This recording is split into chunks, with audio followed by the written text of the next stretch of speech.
Hello, everyone, and welcome to our Innovation ACE series, Launching Innovation Part 2. I'm Andy Tilstra. And I'm Karen Tilstra, and we're from Creativity Effect, where our mission is simple. We like to help successful people build competencies in innovation mindsets, innovation tools, and skills so they can go out and become better problem solvers and creative thinkers. And Absolutely. we're And glad if to be here. we're so glad to be here. And if you have been with us in our last few sessions, you understand that we are going through Innovation ACE, how to orchestrate innovation to help your project or help your organization and team. So In this is three the phases. in three phases, exactly. So this is the second section of launching innovation. And we are going to be going over 5 simple tools to help you problem solve and get your project off the ground. So with that in mind, Karen, what are some goals moving forward that we can take away from this session, and we can take into our personal and work lives? Well, today we want to touch on maybe non-traditional tools or what you might not expect, because a lot of people think brainstorming tools, idea generation tools, how do we implement a project. Today we want to focus on 5 tools that have really helped us with innovation projects and teaching people about innovation. And the tools are, is my project human-centered? What does a simple project brief look like to help me form up my project? What roles are really key in innovation? How do I, what we call, beef up the challenge? And then we want to briefly introduce to you a lifeguard facilitation, how you might facilitate innovation in a light-handed way that's very effective. And we want to actually run these through the project, a recent project we helped facilitate with Ted from a large organization who was asked to create a more equitable organization, which was a big project, but he was successful. Exactly. So using TED as an example, we'll take you guys through these tools and projects simply. And also, if you want to download these tools, you can email us or go to our website after this. We'll update it as soon as possible, and we'll send you a downloadable link, maybe even in the comments. Check those out after watching, and we'll try to update that and give these to you as soon as possible. And without further ado, though, let's get into the tools. So our first tool, as Karen mentioned, is your challenge human-centered? Is this something that's even worthwhile approaching in a human-centered lens? So with that in mind, what is the purpose of this tool, Karen, and when would you use it to achieve a maximum outcome? Well, if we take Ted, for example, his challenge was to create an equitable organization, which was a big deal. And at first, his approach was, I think if I put some new programming in, that'll solve the problem. So we just asked him to sit down and really think about his challenge.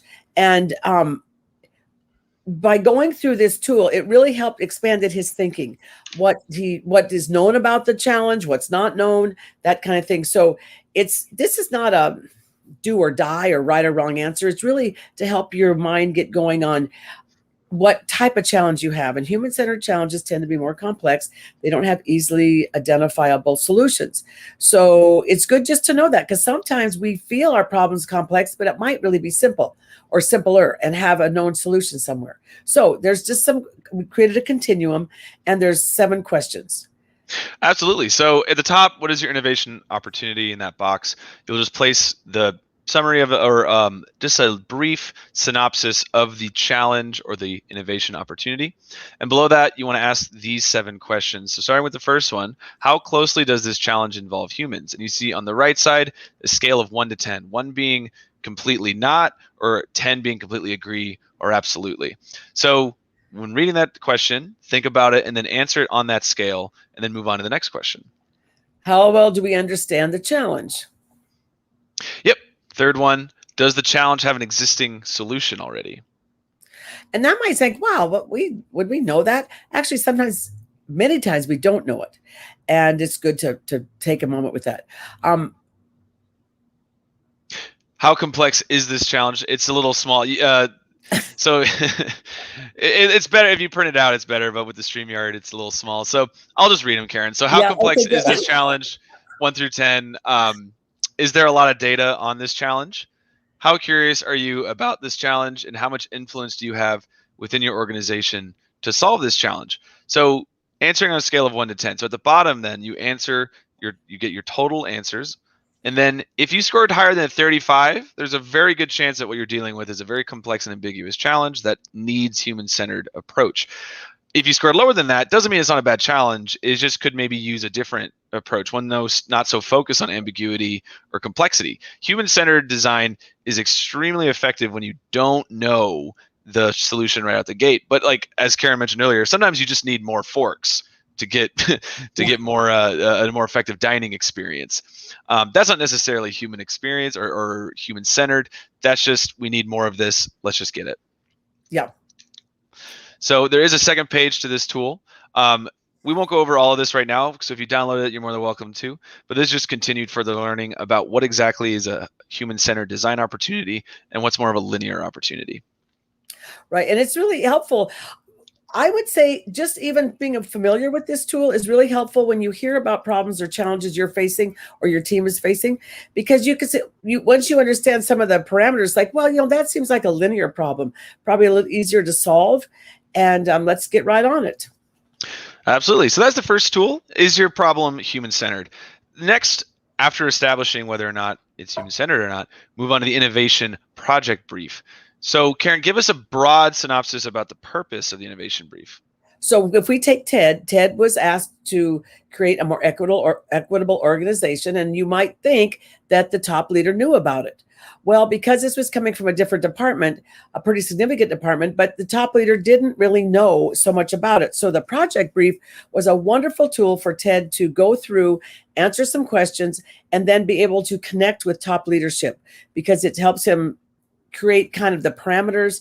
Well, you'll see it. It's the big questions you need to answer. And the big thing about a project brief that I believe in really effective innovation is it's a very good starting point and gives some guidelines of how the project's going to run, but you can't really know everything for sure. So this helps get you aligned, but understand that you might flex, because anything can happen in innovation, as you know. So let's just take a quick look and see what it is. Absolutely. So as Karen mentioned, this is to get you aligned with the top leadership or aligned within the organization. So there's some questions and some boxes to input information about your challenge. So the first one at the very top is the challenge summary. What's that brief synopsis? What's that elevator pitch or that 2-second story about what the challenge is? And the second one is the story behind the challenge. And you might again think, oh, people know this. Well, oftentimes they don't. And creating a very quick or a simple story or capturing the story that's behind the challenge can be very helpful for leaders, because oftentimes we assume leaders know things that they haven't been able to learn because they're not privy to it, because just the way some hierarchies work. So remember, story behind the challenge can be really effective in every sense of innovation. Absolutely. So underneath the story, you see 2 boxes. The left one is what is the bold ambition of this challenge, and the right one is what is the significant constraint. The bold ambition is what would change in the world, or what do we hope to affect by doing this project, and the right is what is the biggest obstacle to solving this challenge. Creativity works really well when you have constraints and you have a bold ambition to really start thinking differently or out of the box. When you have those 2 things, it's actually impressive to see how quickly you start thinking of creative solutions or creative workarounds to these things. So that's the bold ambition and the significant constraint. And as you remember, we mentioned this in the last session on the pre-questions. So the pre-questions are to get the mind going. So this is a way you can put down and really let people understand where you're coming from. And budget constraints. Budget is oftentimes the reason a lot of innovation doesn't happen. But if we're looking at low resolution innovation or just getting innovation going, don't let budget restrain you. You can start thinking and start working on things even when you don't have a budget. Sometimes that's the best ways it can work sometimes. But if you do have a budget, what are those considerations? And it's always great if you do have a budget, but if you don't have a budget, the best ideas don't always come from big money. So just don't let the budget considerations completely daunt you. Be aware of it and see what you can do and work with what you can. And if there is no budget, think outside the box. Very well said. And the last part of this section is innovation methodology. How are you approaching this innovation project or challenge or opportunity? There's 8 structures and methods we have down there that we've designed. You will become familiar with them in future sessions as we'll go over each one.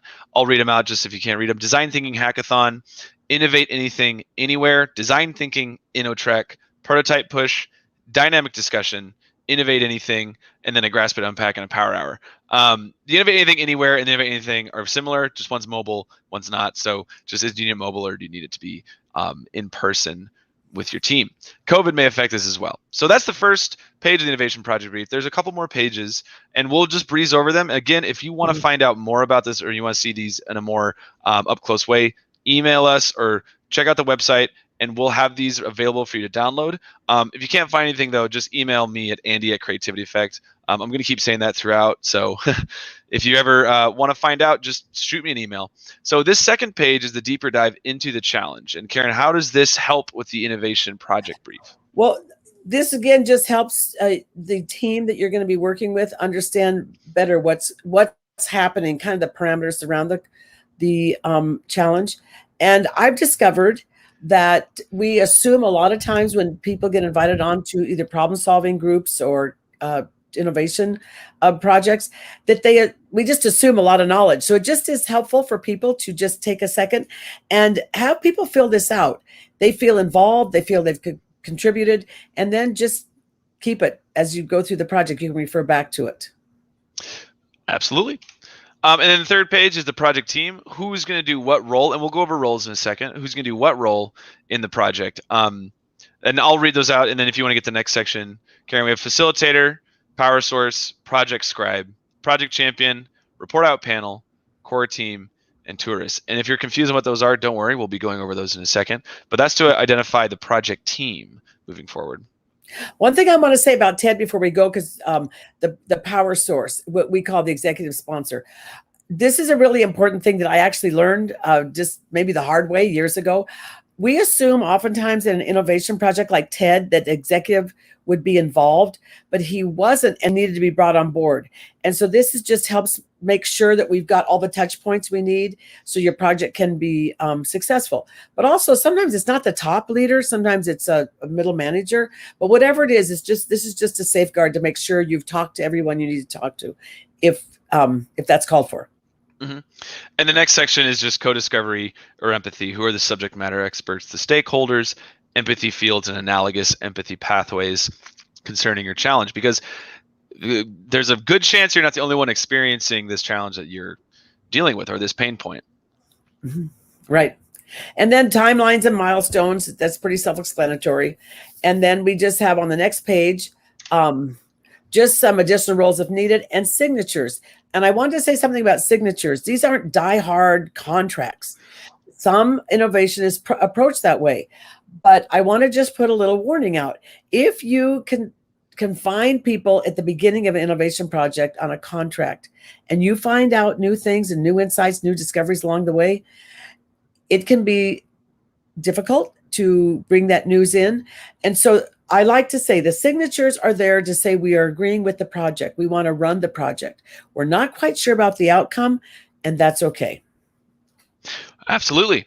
So that is the innovation project brief tool, which after you've identified if your project's human-centered, you then move on to the project brief, which is how do you align it within your organization. So the third tool, which we mentioned earlier, is the roles of innovation team. So what exactly do you need to approach the challenge, to approach the innovation project with the right team to make sure you get the best solution possible? So with the first one, which we mentioned is the project champion. Project champion is Ted in the TED story. He's the person who identifies a challenge, or they're the person who identifies a challenge and has the most energy around it and wants to see it through and really champions it to the point where they energize and inspire those around them. And the project team were the people he called in, and it was a cross-functional team. It came from all different areas of the organization, and they understood clearly what the project was, and he took them through the different, like the project brief, and they got really excited actually when they started understanding what some of the parameters were and what they might be able to do. So I think innovation project or innovation initiative needs a team. Innovation is not a solo activity. It needs people to collaborate together. And then the third one was the facilitator. In Ted's story, that was Karen and I. It's someone who is an understanding of problem-solving processes and tools who actually doesn't need any understanding of the actual challenge or pain point. All they are there for is to keep the space safe, make sure it's inclusive, and to make sure the group's moving forward in a timely manner to reach an outcome that benefits the organization or team. Right. And the empathy path. Innovation, I believe, is 80% empathy, learning, new insights, what's really going on, answering those questions. So a project team needs to have people you can go to. Who are you going to go to? Who you're going to learn from? Who is experiencing the challenge? Who has experienced the challenge? So it's identifying those people who who know more than you do, and also it's places you can go. What are the places? So it's people and pathways. Yeah. So who are you going to call? You're going to Yeah. call creativity effect. Yeah. So the fifth one is the power source. Karen mentioned this in the TED story. The power source is the executive or the top leader who can really advocate for the project and give them the space to innovate and create. It doesn't necessarily mean that they agree with the outcome that's happening. It just means that if it ever comes up as like, why are we allocating resources to this project, this innovation? The power source is the defender, is the advocate that can step forward and be like, no, I totally agree about allocating resources here, and here's why. And if not, like I'm the one who's making sure it has the space to thrive. They're not necessarily there at the innovation project. They're there at the kickoff to say, you guys have my permission to go wherever you need to go with this creativity. And they're also there at the end to see what they've produced. But the project champion is the one who's there at every session, or as many as they can. The power source, though, advocates for it and gives them permission and responsibility. And the scribe. Many projects need a scribe. Sometimes it's part of the project team. Other times it's people who are asked to come in and scribe, because sometimes the project team has to be fully attention on what's going on. And if you're really lucky, like I've been so many times to have a graphic scribe where they get words and they draw graphics. It's awesome. It's if ever you have a chance to do that, it's really, really cool. And then we have tourist. Tourist, which we're from Orlando, so tourism is a huge part of our culture here. A tourist is someone who has no experience with the challenge or pain point that the project team is trying to innovate around, and comes in to offer a fresh perspective and also to ask questions like, why are you guys doing it this way? Why is this an issue, or why is this a sacred tenet of what you're dealing with, or why aren't you considering this? They offer a fresh perspective to really calibrate and almost be like a canary in a mine shaft for the team, to make sure they're not going down too deep within their own silos or inner culture that has no relevance to the outside world. And it's really helpful to have them on little projects, big projects. And then we have the SME, the subject matter experts, people who know about the project, know about the topic of the project you're trying to solve. They might not know specifically about your situation, but they can be extremely helpful in guiding and giving a lot of information. So identify those ahead of time, and then you're not scrambling at the end. It also gives them time to prepare. And you can bring them in either virtually, or they could come face to face, depending on how you're running your project. We've had a lot of them attend virtually. It's awesome, from London or from some remote part of the world that we're not close to. And virtual works awesome. It's a great idea. Absolutely. So those are the roles of innovation that we've identified. If you have any comments or questions, or identified any other roles we don't know about, we'd love to hear about it. Again, you can email me, or you can post in the comments below, and we'd love to get back to you. We love having a conversation around these subjects. So the fourth tool in today's launching of innovation is beefing up the challenge. Now, if you watched our Idea Lift session, you may be familiar with beefing up the idea. This is similar, but we're doing it earlier in the process to make sure that the challenge has been properly beefed up. So with that in mind, Karen, should we just jump straight into it? Yes, beefing up the challenge is about context. And this is also fun for people to participate with. You can use this in your team or people that you might be going out and talking to. So this is always about the bigger context. So it starts in the middle. What are the possibilities? What's the bigger context? So it's really looking at the long range, the long arm of this innovation project. As you know, the long tail of innovation keeps going. So what are the long range and the far reaching positives of the project? Then it goes down. What are the negatives? What if we don't do the project? What are the ramifications of that? What if we do the project and we don't finish it, or it fails? What are the ramifications of that? This is just helping us to get some ideas around what could be. It helps us think bigger, wider, and deeper. Absolutely. So, and if you see the arrows, they go up and they go down. So starting in the middle in the green box, you go up, understanding the possibilities. And then after that, you go down. What are the constraints? and bigger context, and then why does this matter? So then we have another page, which is instructions. We won't go over this, but yeah, again, if you download this, this offers some instruction in case you forget. Now with our final tool, which may be the most broad because it affects everything we do at Creativity Effect, is actually some of Karen Tilstra's original theory, which is the Lifeguard facilitation model. Karen, I will let you take the lead on this and explain what exactly it is. In all due respect to all facilitators, I just have been in previously, before thinking about this, been in a lot of different groups and facilitated sessions. And I found that sometimes facilitators could hamper or over control or micromanage or have a group maybe not think as big as they could possibly think because of facilitation strategies that maybe work in one place but might not be so great for innovation. So when we started creating one of the first labs I helped create, my son was a lifeguard at the Y, and I'd go down sometimes to observe him, and it was so cool. They just kept the space safe, and if somebody was dunking or running, they made it clear that the expectations were so clear. None of that. Don't do that. And then the people in the pool had their own fun. They were able to, they understood what was expected, and they were able to just have a really great swimming experience that might not have been possible if the lifeguard hadn't been there. So I started thinking about facilitation, and a lot of projects we run through design thinking or human-centered design approach that they could be very self-directed. People can be involved in a team and have a facilitator, but the facilitator doesn't have to be so heavy-handed. And basically keeping the space safe, setting expectations, and then moving the group forward and helping them with next steps. So creating a really good innovation experience where the team itself has a lot of latitude to work and somewhat self-directed. And anyway, you can read more about it. It's there.